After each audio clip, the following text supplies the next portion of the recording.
So good morning, everybody. Today, that is the first day of June, Tuesday, June 1, 2021, and we are in the class for Master in Business Administration second semester students. The subject is Human Resource Management. Yesterday, we were doing compensation, and in compensation, we were doing types of fringe benefit, and we have completed three types of fringe benefits include and this was the last slide that we had discussed yesterday, right? We have discussed still employee services, right? So we will continue from this point only, and we'll start with the next slide. And the next slide talks about another form of fringe benefit, and this type of fringe benefit or fourth fringe benefit is the legal payment, right? In many countries, government has certain labor laws in order to protect its employees against hazards which are involved in different jobs. Okay, again, in different countries, they are having different labor laws in order to protect their employees against different hazards that do exist in their job, right? Payment under this category is made, and this kind of payment is paid to the employed, particularly in the case of employee insurance, old age benefits as a social security, right? So these kind of legal payments are obligatory on part of the company in order to pay those employees who are involved in those hazardous job, or in order to pay those employees who are involved to do who are posted to do such kind of jobs which involves life hazards, right? Now, fifth form of fringe benefit, old age and retirement benefits, right? In this category, benefits includes deferred income plans, pensions, gratuity, provident fund, old age assistance, right? Old age counseling, medical benefits for retired employees, traveling concessions to retired people, jobs to legal dependents of the deceased employees, right? And alike, right? And some related fringe benefits like these. So this is the fifth form of fringe benefit, fifth type of fringe benefit. Now, moving further, perquisites, right? There are two things, in fact. First is fringe benefit that we have discussed. What are fringe benefits? Now, the second most important thing that we need to know in compensation is our perquisites, right? You always listen to many of the company executives talking about their perks, that company is giving me these perks, this company is giving me these perks, right? So what are perks? We have already understood fringe benefits. Now let us understand perks, right? So let's get started. There are some benefits with your job which industrial giants provides you when you rose to the position of senior executives of the company, or you are in the officer grade of that company. The company provides you with certain perks, right? The amount of perk increases as you advance in your designation and position in the organization, right? These benefits are referred to as perquisites, or popularly known as perks in nowadays, right? Perquisites include chauffeur driven car, corporate aircraft, home security, company apartment, club memberships, paternity leave, self company credit cards, self trainings, companies car, entertainment, etc., right? These are certain perquisites which are generally offered to the executives of the company. Like you have seen.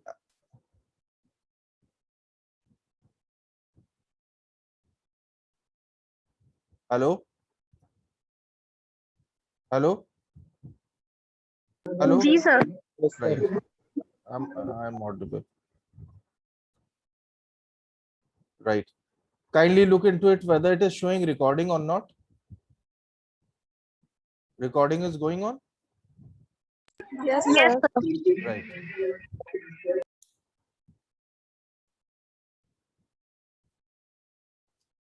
Right.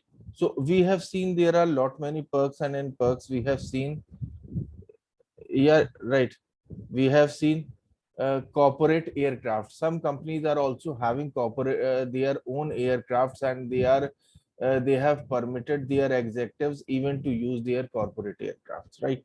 So as I said that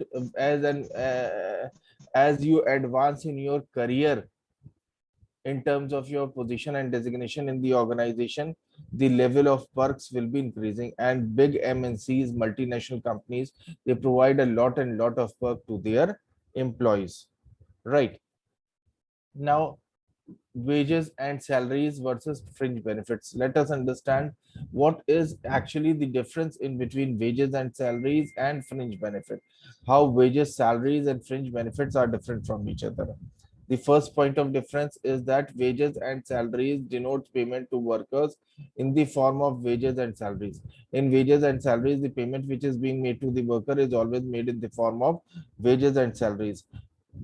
But fringe benefits are the fringe benefits which are over and above their regular wages and salaries. Wages and salaries are normal wages and salaries which are being paid to the workers, but fringe benefits is the payment which is made over and above their wages and salaries. It is known as fringe benefits. Second, wages and salaries are always paid in cash. ठीक है, wages and salaries are never paid in kind. On the other hand, fringe benefits are offered in the form of employee services and benefits like housing, medical aids, crash, canteens, etc. Like, right. So fringe benefits is not paid in the form of cash. Sometimes when you talk about low cost loans, low interest loans, and that in such a cases it is paid in the form of it is paid in the form of cash. But 99% cases fringe benefit is in the form of services, right? So you can expect a short note in difference between wage, salary, and fringe benefits, right? So it's an important topic. The third point, wages and salaries are paid to compensate the employees for their services. Wages and salaries are being paid to the employees in lieu of their services to the organization. Fringe benefits are non-wage payments which are paid to the employees in order to increase the efficiency of the employees and to increase the productivity of the employee, and in order to retain the employee in the organization, in order to retain good talent in the organization. Fourth point of difference, wages and salaries are determined by job evaluation, demand and supply of labor, organization capacity to pay, trade unions bargaining power.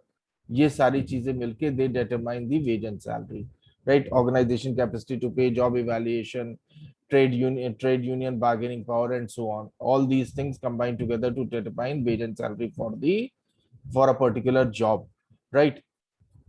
Including productivity, government regulations, etc. Right?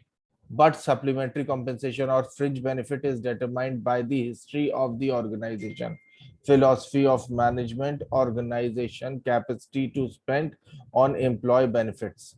Right? These are certain things that combine to determine the fringe benefits of the organization. Right? Like what history you are having for paying the fringe benefits to the organization, to the employees. I mean to say, what is the philosophy of the organization, right? What is the philosophy of the management or organization capacity to spend on fringe benefits, right? To retain talented employees in the organization. These are some of the general factors on which the determination of the fringe benefits depends. Now coming down to the next point of now coming down to the next slide, which talks about certain wage terminologies, right? Certain important wage terminologies. Let us understand that also. Now wages are defined as a total earning of an employee for a particular period of time, like a day or a week or a month, right?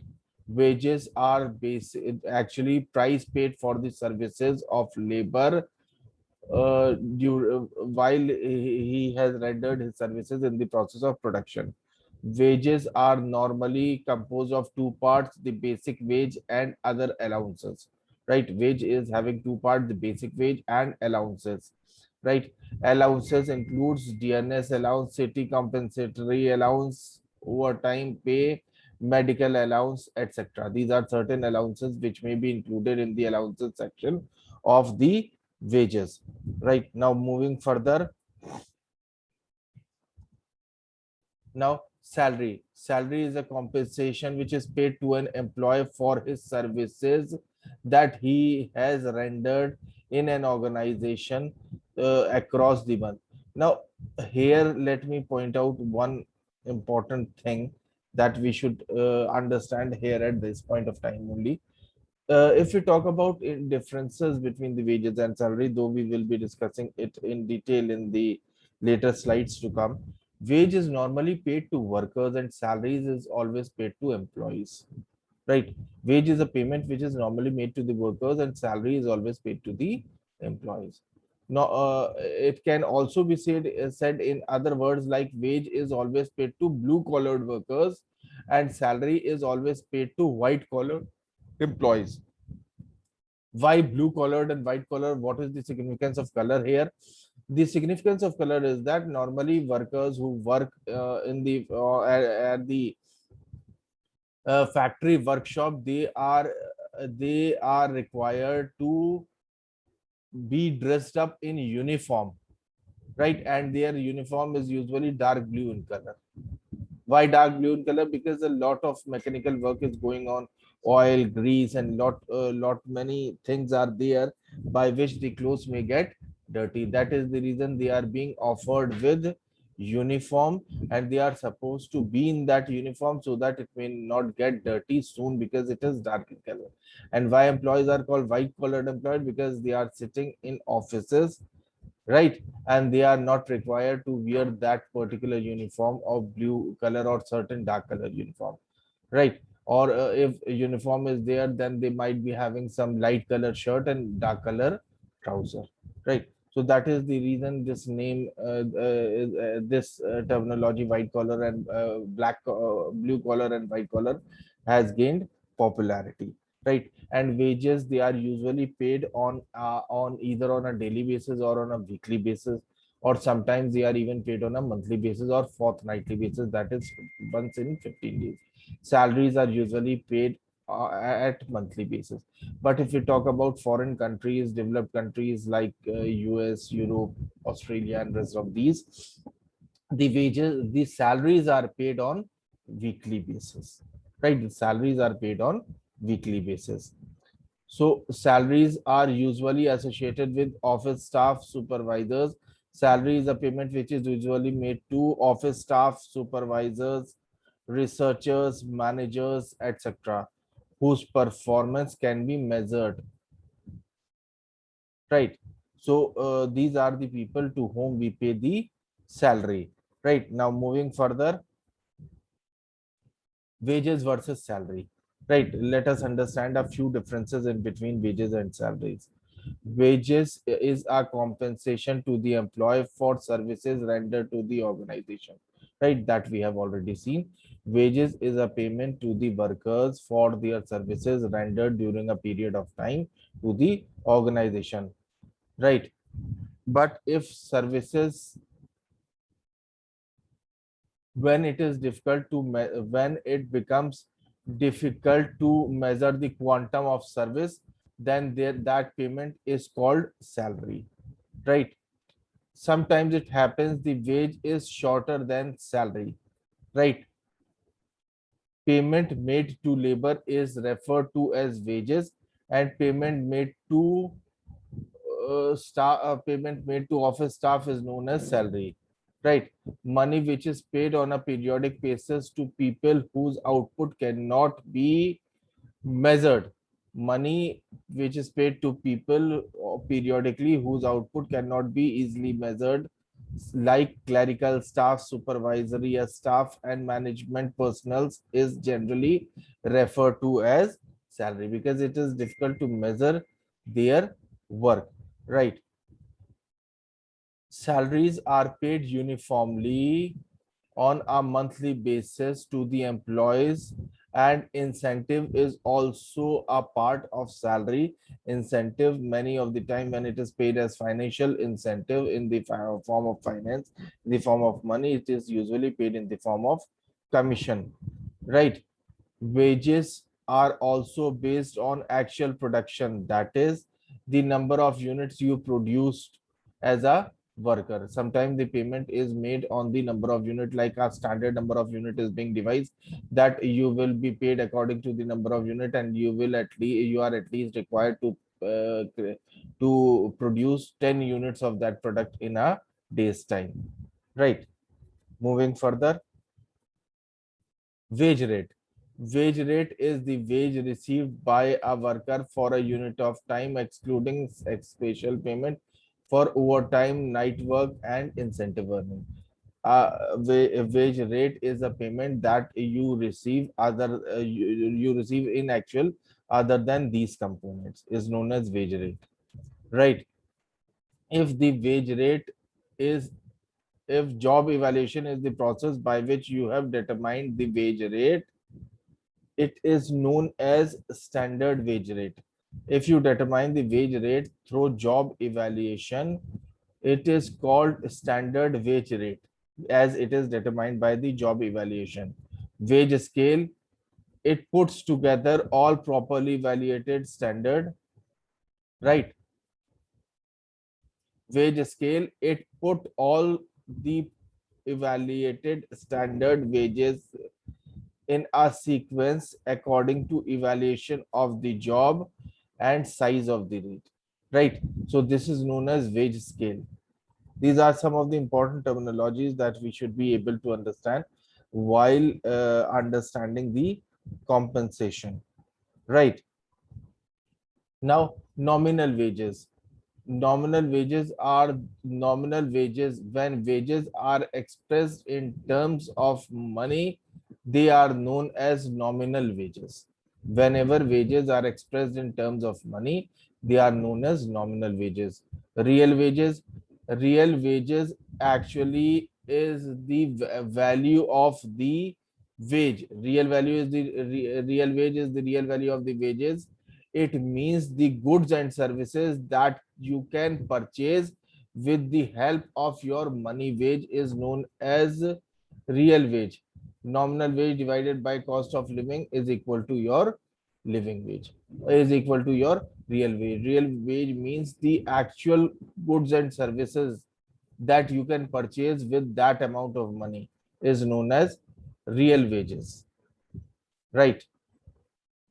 Now, fringe benefits, we have already discussed. These are the compensation given to employee over and above wages, and is also known as supplementary compensation. They are not related with output or time worked by the employee, right? Take home pay is the payment. Take home pay is the amount minus deduction for taxes, social securities, provident funds, union dues, contributions, etc. Right.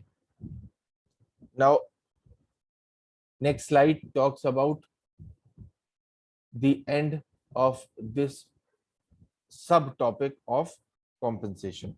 Right. So let's move on to the next one. Right. Let's start with the compensation administration.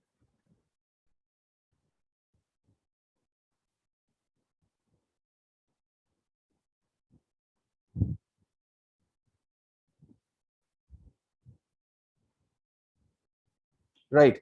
Compensation administration.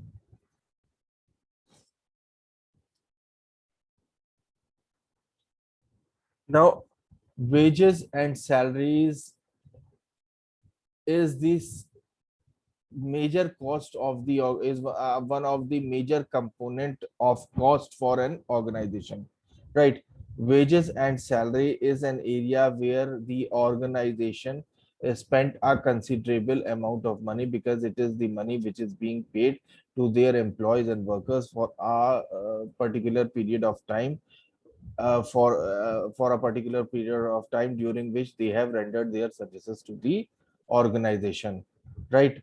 According to economists, these are variable costs, but for the business costs, but for the business, they are becoming increasing cost because unions are now bargaining for their wages and salaries, and they are always pressurizing the management to enhance their wages and salaries at a higher degree, right? The main objective of the compensation administration, that is the wage and salary administration, are as under, right? Coming down to the next slide, which talks about the objectives of the compensation administration. The first point is to control the wage and salary bills, right? To exercise a proper control on wage and salary bills so that they should remain in within the capacity of the organization and should not go beyond the capacity of the organization. The second, establishment of fair and equitable remuneration. You should be paying fair remuneration to all the employee as well as the equitable remuneration. Meaning hereby the remuneration which is being fixed for a foreman should be paid in an equitable manner, whether that foreman is posted in one section or he is posted in another section. In all the section wherever foreman is there, the remuneration should be the similar. The third point, utilization of wages and salaries as an incentive to greater employees productivity, right? You should be able to maintain the productivity of employee by providing them wages and salaries at time and at par with the industry so that the employee may keep their morale high and should be able to maintain their productivity too. Fourth, maintenance of a satisfactory public relation image. You can, or you, by paying fair wages, fair and equitable wages to your employees, you will be able to maintain a satisfactory public relation image among the organization and this and the industry as a whole, right? So these are certain basic objectives of compensation administration. Now, role of human resource manager in wage and salary administration. What role do a human resource manager plays in wage and salary administration? Let us understand that HR manager is a important person which who develops who plays an important role in developing the in developing the compensation policies or the wage policies and procedures in an organization because he is the one of the key person in this connection. The certain some organizations assign this task of wage and salary to wage and salary committee which that in certain organization this task of wage and salary is being assigned to wage and salary committee which consists of line and staff executives, right? This job is not entrusted to the HR manager, rather it is assigned to wage and salary committee which consists of line and staff officers from different departments. So there it is not the job of the human resource manager, there it becomes the job of the wage committee which consists of the officers of line and staff, right? Now the coordinator of the committee in all the cases is the human resource manager because he has all the detail about job classification, job analysis and job evaluation. In that case where the wage committee is there, there too you cannot neglect human resource manager because human resource manager is the person who is having complete detail about job analysis, job evaluation and rest of the things, so he cannot be overlooked, right? Now, the functions of wage and salary committees may be summarized as under, right? So the next slide talks about the functions of the wage and salary committee. The first function is to approve the system of job analysis and job evaluation.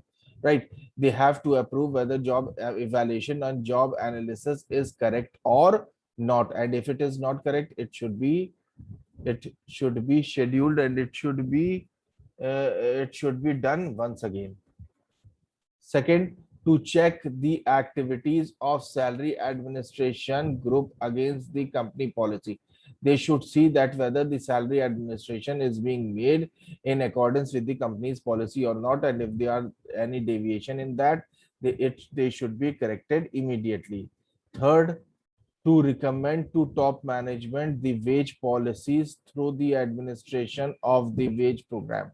Right, right.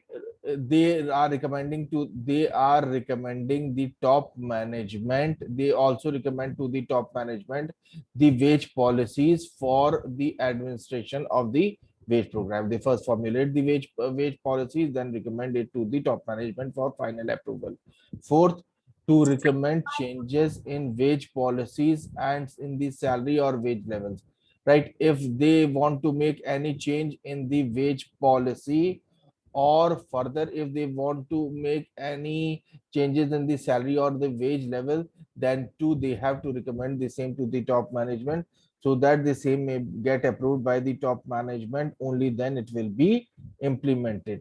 Fifth, to review wage and salaries, to review wage and salary of the employees and workers department wise. Okay, it is their job to review wage and salary of the workers and employees department wise on a regular basis, so that they may be able to revise the wage and salary as and when it is needed, and they should be able to they should be able to update their knowledge, whether they are paying right amount of salary and wages to their employees, and whether the other organizations in the same industry, what they are doing. Okay, are we at par with those organizations? Now, sixth objective, to recommend the top management specific raises for executives within a specific limit. They also recommend the salary hikes for executives above a certain limit, right? What hikes should be given to the top executives, or maybe executives working at the middle level or some other levels of the organization, and they should also be checking the limits, that it should be in limit and should not go beyond limit, right? Now, moving further, wage and salary policy, right? So let us understand wage and salary policy also. There are different forms of wage and salaries policies in different areas, right, which depends upon the nature of the business and its location, right? Because wages and salaries norms constitute an important part of the total cost of the organization. Thus, it is advised that wage and salary policy should represent the competitors' wages. Meaning, hereby you should be keeping into mind while drafting the wage policies the amount of compensation which is being paid by the competitors to their employees, as well as the salary levels in which are the competitors are paying in the same geographical areas, right? This is important because this is what industry come region formula says, right? Industry come region formula says that you should be paying in accordance to your competitors which are there in the same geographical area, right? The traditional approach towards wage and salary the traditional approach towards wage and salary policy was a little different. It was to maintain wage and salary to a level which is able to attract, retain, and motivate the employees which are competent and can perform the task which is assigned to them in your organization. So the traditional wage policy was at an opinion that if wage and salary should be set, that you should be able to attract talented and good employees and should be able to retain them in your organization, right? But this traditional approach is not acceptable nowadays because it consider human resource as uh, because it is not treating human resource properly. Why? Because it looks upon human resource as a commodity which is subjected to economic law of supply and demand, right? Because talented people are not available, so their supply is less, you will be paying them more. So this approach or this policy nowadays is not enjoying the confidence of the executives of the organization. It fails to recognize the human factors like desire for a better way of life, right?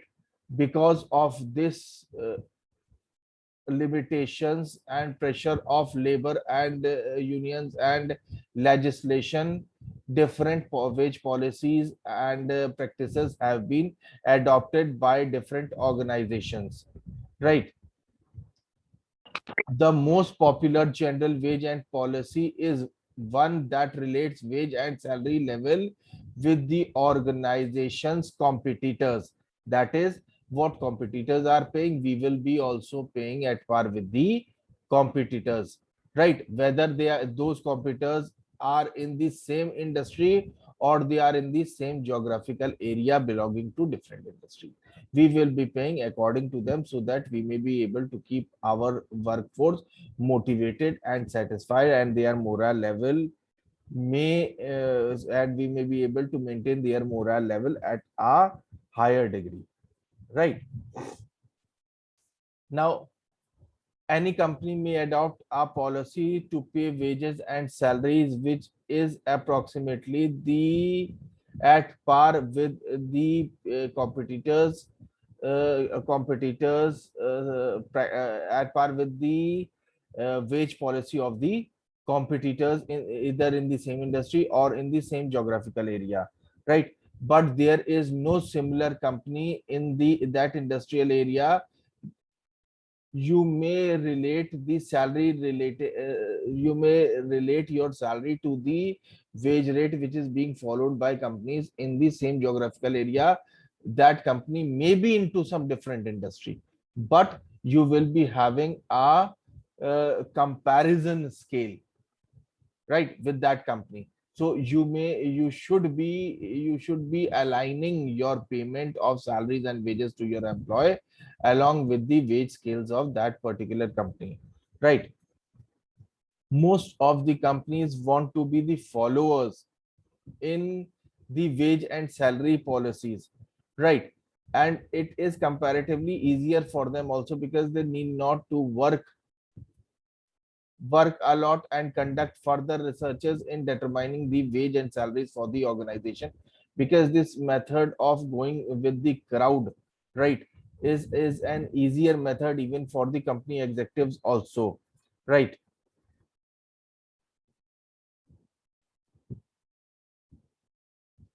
Now, there is another form of wage and salary policy which is a formula approach which recognizes the changes in cost of living, right?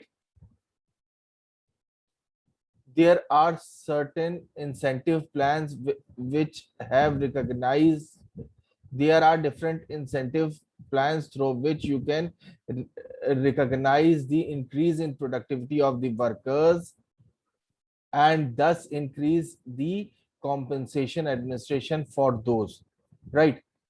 Here the trade union argues about the cost of living index, right? And this argument is valid too because the cost of living index is going high and high on a at regular intervals. It should be monitored, and cost of living index is always going high, right? Because inflation is gaining foothold day by day.